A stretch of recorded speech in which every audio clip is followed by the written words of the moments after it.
한국 교회사나 미국 교회사, 또 우리 개신교 역사를 볼 때 가장 큰 영향을 미쳤던 개신교 교단은 단연 장로교와 감리교입니다. 장로교와 감리교의 특성을 이해하면 여러분 신앙생활 할 때 큰 도움이 됩니다. 장로교와 감리교를 구별하는 중요한 신학적 주제는 인간 이해입니다. 장로교는 보다 구체적으로 말해서 인간의 자율성을 강조하고, 감리교는 인간의 자율성을 강조하고, 장로교는 타율성을 강조합니다.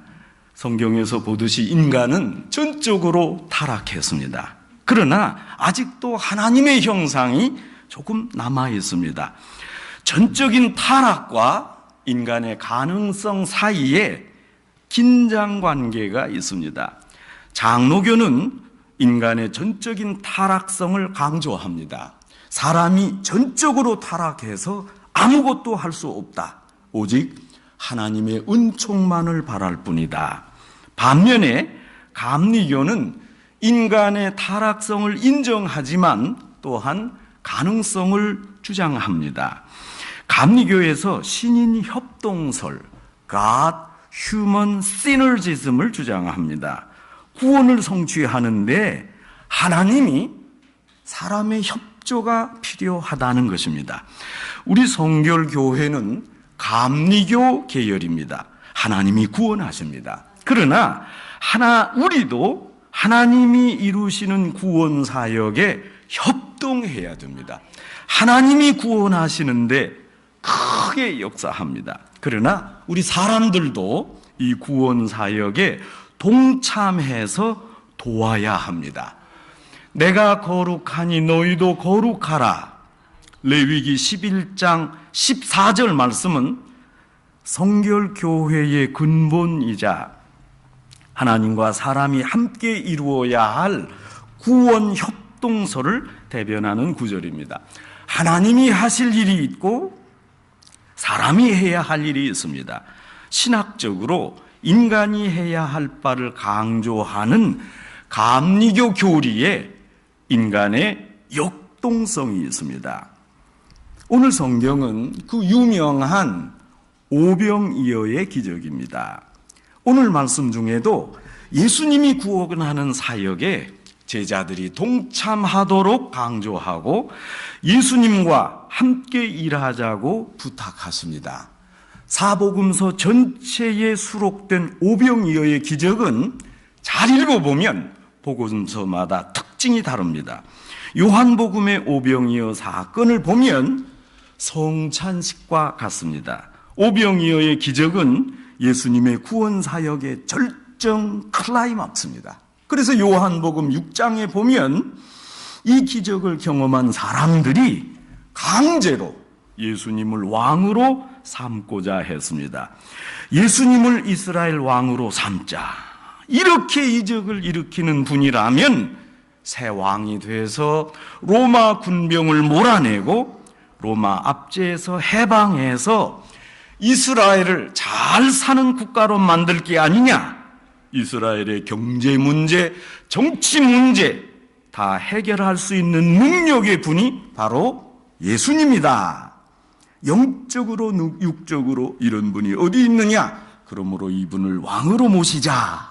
이렇게 주장을 했습니다. 그러나 예수님은 오병이어 이적을 일으키신 후에 조용하게 예루살렘으로 올라가십니다. 예수님은 인기가 올라갈 때 사람들을 피해서 조용히 기도했고 앞으로 십자가를 지시고자 준비했습니다. 여러분, 오늘 원래 성경의 배경은 이렇습니다. 예수님으로부터 파송을 받은 제자들이 복음을 전하고 환자를 고쳤습니다. 예수님 제자로서 목회적인 큰 성과를 거두고 돌아왔습니다. 그리고 이제 예수님 앞에 와서 성공한 목회 사역을 보고했습니다. 제자들 모두가 사역을 감당하면서 큰 능력을 경험했습니다. 어쨌든 제자들이 이렇게 수고했습니다. 이때 예수님이 말씀했습니다. 이제는 잠깐 쉬어라. 제자들이 피곤한 것을 알고 예수님이 쉬게 했습니다. 예수님은 제자들을 이끌고 가버나움에서 북쪽으로 올라가서 벳세다 들에서 쉬도록 했습니다. 예수님도 연일 계속되는 복음 전파 사역에 피곤하셨습니다. 그래서 이런 기회에 푹 쉬고자 했습니다. 그런데 이게 웬일입니까? 많은 환자들이 예수님과 제자들이 가는 길을 알고 지금 그 앞으로 달려와 모여들었습니다. 예수님이 좀 짜증날 만도 하십니다. 많은 사역을 한 후에 피곤해서 좀 쉬려고 하는데 지금 사람들이 몰려와서 도와달라고 하지 않습니까? 그러나 예수님은 무리를 물리치지 않았습니다. 오히려 이 사람들을 반갑게 맞이했습니다. 목자 없는 양같이 몰려드는 사람들을 예수님은 불쌍히 여기고 환영했습니다. 긍휼히 여기시는 예수님의 모습입니다. 예수님은 이들을 향해 말씀을 가르치고 병을 고치시고 또 병을 고치시고 말씀을 가르쳤습니다. 이렇게 해서 꽤 긴 시간이 흘렀습니다. 무리들은 예수님 말씀에 매료가 되었습니다. 예수님은 말씀을 전하면서 도취했고 무리들은 말씀을 들으면서 시간 가는 줄을 몰랐습니다. 벌써 해가 어둑어둑해졌지만 지금 해가 지는 줄도 모르고 말씀을 듣고 있습니다. 무리들은 이렇게 많은 시간이 지체된 후에 배고픈 줄도 몰랐습니다. 제가 다니던 에모리 대학교 신학대학원에 아주 유명한 설교학 교수 톰 롱 박사님이 있습니다. 제가 그분의 설교학 세미나를 들을 때 한 학생이 교수님께 이렇게 질문을 했습니다. 교수님, 주일 설교를 몇 분 해야 됩니까? 특별히 주일에 어떻습니까? 30분입니까? 40분입니까? 50분입니까? 그러자 그 교수님이 이렇게 명답을 했습니다. 절대로 설교가 길다고 느껴지면 안 됩니다. 이것은 물리적 시간의 문제가 아닙니다. 얼마든 간에 짧게 느껴질 수 있도록 설교하는 게 중요합니다. 교인들이 목사님 설교에 은혜 받으면서도 짧다고 느낄 수 있어야 합니다. 여러분, 맞는 말 아닙니까? 여러분, 그런데 이것은 상대적입니다. 여러분, 혹 중국을 방문하셨습니까? 중국에 있는 교회에 가서는 최소한 2시간 설교해야 됩니다. 그렇습니다. 통역을 포함하면 4시간 걸립니다. 거기서 설교를 조금 짧게 하면 교인들이 서운해합니다. 왜 목사님은 우리를 사랑하지 않는가? 교인들이 요동하지 않고 오히려 더 길게 말씀해 달라고 요청합니다. 영적으로 준비되었기에 이렇게 요구하는 겁니다. 여러분, 도대체 얼만큼의 설교 길이가 적당한 것입니까? 예수님의 말씀은 길었지만 지금 여기 모인 이 많은 사람들 모두가 은혜를 받으면서 시간 가는 줄을 몰랐습니다. 이렇게 벳세다 들에서 사람들은 배고픈 줄도 모르고 예수님의 말씀을 들었습니다. 사실 예수님이 말씀하실 때 여러분 몇 사람이나 클리어하게 들을 수 있었겠습니까? 지금처럼 마이크가 있는 것도 아니요, 실내도 아니기 때문에 듣는데 많은 어려움이 있지 않았겠습니까? 또 예수님이 하시는 말씀을 다 이해했다고 보기도 어렵습니다. 그저 저 멀리서 예수님이 저렇게 말씀하시는구나, 저렇게 손을 드셨구나, 그렇게 바라만 보고 있는 분도 많았을 겁니다. 여러분, 성지순례를 가면 예수님께서 산상수훈을 전했다 하는 그런 요즘 말로 노천극장 같은 장소가 있습니다. 예수님이 조금 낮은 위치에서 말씀하시고 이렇게 병풍처럼 한 270도 펼쳐서 있는 조금 높은 곳에 무리들이 앉아서 들었다 하는 것입니다. 성지순례에 같이 갔던 분이 한번 연습했습니다.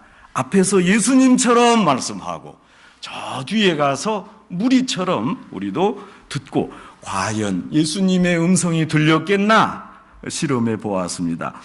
위치가 높고 낮고 또 바람의 방향 이런저런 요소로 발표자의 연설이 마이크가 없이도 또 기구가 없이도 잘 들리는 것을 경험했습니다. 예수님의 말씀을 듣던 무리들이 어쨌든 저녁이 가까워오자 이 빈들에서 시장길을 느꼈습니다. 그래서 제자들이 예수님께 말씀을 했습니다.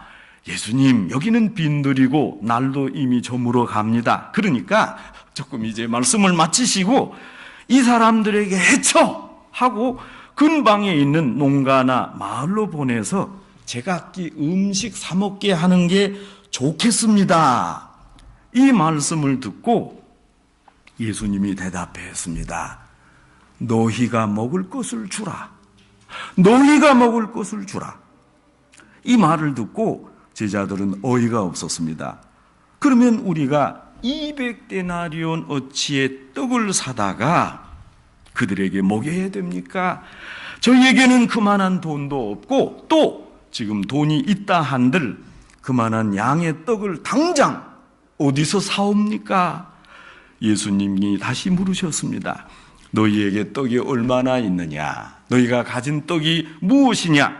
제자들이 알아보고 와서는 보리떡 5개와 물고기 2마리가 있습니다. 그리고 예수님 앞에 내놓았습니다.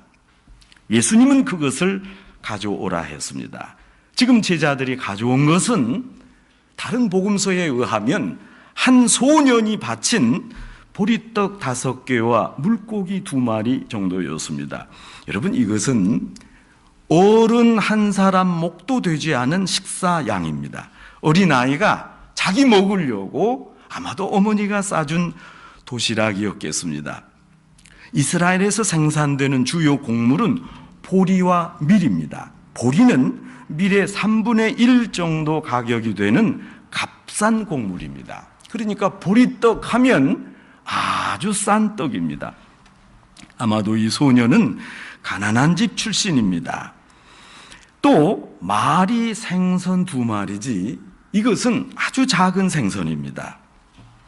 아주 오래전 한국에서 제 친구가 결혼한 지 얼마 되지 않아서 단란하게 신혼집에 살았는데 어느 날 왠지 저 혼자를 초청했습니다. 그러니까 그 신혼부부 2명과 제가 저녁 식사를 하는 겁니다. 가서 조금 있는데 제 친구가 부엌에서 뭘 하는지 소리를 내고 음식을 준비하는 신부에게 큰 소리로 말했습니다. 여보, 오늘 이 귀한 친구가 왔으니까 생선 한 200마리만 잡아. 이러는 겁니다. 그래서 제가 깜짝 놀라서 야, 200마리 생선을 누가 다 먹냐? 괜찮다. 조금만 해라. 조금 있다가 밥상에 나온 음식은 멸치볶음이었습니다. 여러분, 오늘 생선 2마리라고 하지만 이것은 본문에 의하면 좀 큰 멸치입니다. 이 생선은 헬라어로 이크수스입니다. 갈릴리 호수에서 어부들이 잡은 고기를 추려놓고 큰 고기는 집으로 가져가고 너무 작은 거는 버리지 않습니까? 그렇게 버려진 고기가 바로 이크수스였습니다. 보리떡 5개와 물고기 2마리를 가져오게 한 다음에 예수님은 사람들을 무리를 지어서 50명씩 100명씩 앉게 했습니다. 그리고 오병이어를 들고 축사하신 후에 제자들에게 주시면서 사람들에게 나누게 했습니다. 여기에서 기적이 일어났습니다. 장정만 5,000명이나 되는 사람을 다 먹이고도 12광주리가 남았습니다. 여러분, 우리는 이런 의문을 갖습니다. 아니, 예수님은 능력이 많으신데 그냥 기적을 일으킬 수 없었습니까?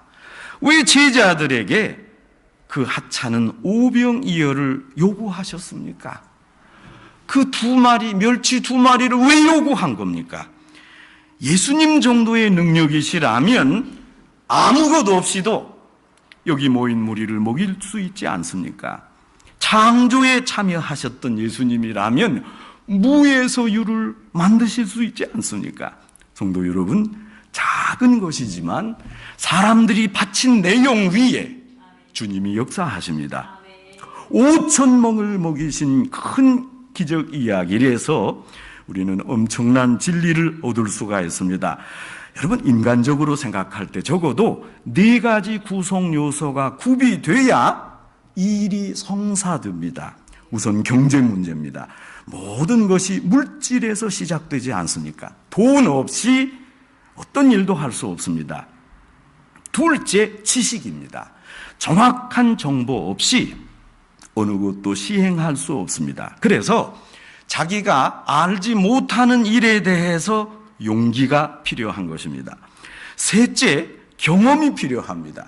여러분, 자전거에 대해서 연구하고 모든 것을 알기에 필기시험을 보더라도 만점을 맞더라도 자전거를 타본 경험이 없으면 탈 수 없습니다. 경험 없는 사람 한 발자국도 자전거로 내디딜 수가 없습니다. 여러분, 자전거를 배우면서 무릎 깨지지 않은 사람이 없잖아요. 수십 번 넘어져야 결국 자전거를 탈 수 있습니다. 책상에 앉아서 원심력이 어떻고 삼각형이 어떻고 힘의 방향이 어떻고 연구해야 자전거를 탈 수 있는 게 아닙니다. 실제로 모험해야 됩니다. 자본과 지식과 경험 없이는 아무것도 할 수 없다고 생각합니다. 여러분, 그러나 그 위에 가장 중요한 항목, 넷째, 열정이 있어야 됩니다. 예수님은 오직 열정을 가지고 오병이어를 놓고 기도하신 후에 역사하시고 5,000명을 먹이셨습니다. 불쌍히 여기는 마음, 그것으로 이적을 일으켰습니다. 이런 뜨거운 열심과 사무치는 열정으로 기적이 일어납니다. 여러분, 이것이 오늘 본문이 주시는 메시지입니다. 이 열정은 예수님 혼자가 아니라 같이 하는 겁니다. 예수님이 힘있게 역사합니다. 우리는 힘 닿는 대로 작지만 함께 돕습니다. 열정이 있으면 기적이 일어납니다. 예수님이 말씀하신 너희가 먹이라, 이 말씀은 사람들을 먹이겠다는 열정을 가져라, 그런 의미입니다. 무리를 긍휼히 여기는 마음으로 사역해라, 그런 말입니다. 성도 여러분, 테레사 효과를 아십니까?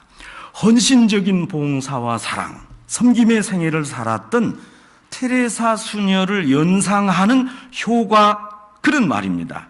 여러분, 어쩐지 테레사라는 이름만 듣기만 해도, 또 그분이 했던 사역을 생각하기만 해도, 혹 인도에 가실 때 캘커타 방문할 때만 해도 마음이 착해지는 효과를 일컫는 말입니다. 테레사 효과에는 육신에도 영향을 주어서 신체 내에서 바이러스와 싸우는 면역 강화 물질을 만든답니다. 하버드 대학교 의과대학 연구 보고서입니다. 그러니까 아픈 분들도 남을 돕고 헌신할 때 건강해진다는 것입니다. 테레사 효과의 수제자 수녀님은 늘 이렇게 말씀했습니다. 저는 하나님이 쓰시는 몽당연필입니다. 이 작은 몽당연필이 한 시대를 비추는 빛이었습니다. 성도 여러분, 예수님을 따르는 우리 모두가 작은 몽당연필만 되면 됩니다. 이런 몽당연필을 가진 저희에게 예수님이 명령하십니다. 너희가 먹을 것을 주라. 왜 내게 와서 말하느냐? 너희가 가진 것을 가져오라. 여러분, 예수님을 따를 때 예수님 효과가 확실하게 나타납니다. 예수님이 가지셨던 열정과 사랑을 배우고 따를 수가 있습니다. 여러분 모두가 작은 예수님으로 사랑과 열정을 가지고 임명해 주신 사역을 감당할 수가 있습니다. 지난 금요일부터 우리 여전도 회원들께서 모두 나오셔서 함께 김치를 담갔습니다. 일자를 정하고 재료를 미리 준비하고 모두 힘을 합하여 김치를 만들었습니다. 너무 감사합니다. 여러분, 왜 여전도회가 이렇게 수고하는 겁니까? 모두 힘을 합쳐서 일하고 여기에서 얻은 이익금으로 지금 선교비로 봉헌하려고 하는 겁니다. 적어도 복음을 전하는데 앞장서려고 열정을 가지려고 일하셨습니다. 남전도회 여러분은 몇 주 전 교회 철거 작업을 했고 또 오늘부터 주일에 남아서 사택 나무 정리와 정원을 손질합니다. 여러분, 이거 힘든 일입니다. 시간을 또 내야 됩니다. 그러나 이제 사택을 통해 이루어질 풍성한 교회의 목회를 위해서 여러분 열정을 바치는 것입니다. 오직 사랑과 열정으로 또 복음 전파를 위해서 교회와 선교를 위해서 이 많은 분들이 수고하는 것입니다. 기독교 소설가인 정연희 씨가 이런 간증을 했습니다. 저는 과일 중에 포도를 제일 좋아합니다. 왜냐하면 포도는 겸손한 과일이기 때문입니다. 사과나 배와 같이 나 하나 존재가 커져서 열매를 이루는 게 아니라 그 작은 알갱이들이 모여서 한 송이 포도를 이루기 때문입니다. 내가 과일이 된다면 나 혼자 도드라지게 드러나는 사과가 아니라 모두가 작은 힘을 합쳐 하나로 생겨나고 만들어지는 포도가 되고 싶습니다.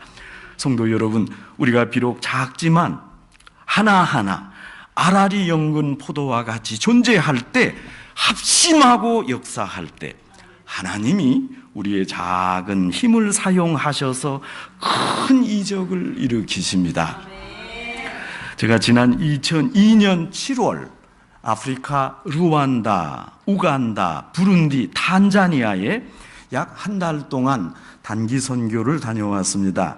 그때 저희 교회 많은 분들과 또 각 전도회에서 아프리카에 전해주세요 하고 크고 작은 선교비를 주셨습니다. 그러니까 제가 개인적으로 가져가는 제 여비를 포함해서 꽤 많은 돈을 가지고 갔습니다. 그때 약 3주간 가장 가난했던 루안다에 머물 때 필요한 곳마다 적절하게 선교사님과 상의해서 선교비를 나누어 주었습니다. 이제 모든 일정을 마치고 미국을 향해 루안다 수도 키갈리를 떠나기 하루 전이었습니다. 그날도 일정이 꽉 찼는데 선교 일정을 마치고 밤에 이제 짐을 정리하고 내일 갈 준비를 하는데 제 방 밖이 시끄러웠습니다. 제가 이래봬도 아프리카 호텔에 있었습니다. 호텔인데 그저 나가면 마당입니다. 그게 호텔인데. 그래서 제가 머물던 숙소 창밖으로 바라보니까 많은 사람이 제 문 앞으로 줄을 서 있습니다. 제가 머물던 숙소 왼쪽 방에는 한국에서 오신 목사님이 머무셨는데 그 앞에는 아무도 없었습니다. 또 제 숙소 오른쪽 방에는 미국에서 오신 미국 목사님이 계셨는데 그 방 앞에도 역시 아무도 없었습니다. 나중에 안 사실인데 루안다 사람에게는 한국 사람 하면 신앙이 제일 좋은 사람이요, 미국 사람 하면 돈이 제일 많은 사람으로 여긴답니다. 그러니까 저는 미국에서 온 한국 목사니까 이분은 돈도 제일 많고 신앙도 제일 좋다, 이 줄에 서야 좋다, 줄 잘 서야 된다. 그리고 제 앞에 섰던 것입니다. 그리고 한 사람씩 만나자는 거예요. 그래서 같이 오라, 안 된다는 겁니다. 그래서 제가 몇 시간을 잠을 못 자고 다 만나 주었습니다. 어떤 분은 심지어 제가 떠나기 일주일 전부터 저를 만나자고 했고, 떠나기 전날 여기 모인 많은 사람들이 제게 도움을 달라는 겁니다. 한 아프리카 목사님은 지금 집과 교회가 너무 거리가 먼데 자전거 하나 사주면 어떻겠습니까? 한 처녀는 와서 제가 늘 배가 아픈데 약을 좀 보내주십시오 하는 겁니다. 한 청소년은 열심히 읽을 테니까 성경책을 사달라는 겁니다. 여유가 있으면 우리 동생이 5인데 6권 사줄 수 없냐 이러기도 합니다. 또 한 청년은 신학교에 가서 공부할 테니까 5년간 학비를 대달라 했습니다. 순복음 교회 교단 지방회장 목사님은 저를 당신 집에 초대해서 차를 대접한 후에 그 교회에서 사용할 어린이 성경 공부 교재를 제게 주면서 미국에서 복사해서 아프리카로 보내줄 수 없느냐 요청했습니다. 수많은 사람들이 저를 붙들고 애원하듯이 부탁했습니다. 제가 가져갔던 돈은 많았지만 그 많은 사람의 요구에 충분하지 않았습니다. 제가 아프리카에 있는 동안 내내 주님의 강한 음성을 들었습니다. 내가 먹을 것을 주라. 내가 먹을 것을 주라. 저도 그때 간절히 기도했습니다. 하나님, 이 모든 요청을 제가 어떻게 다 들어줄 수 있겠습니까? 역부족입니다.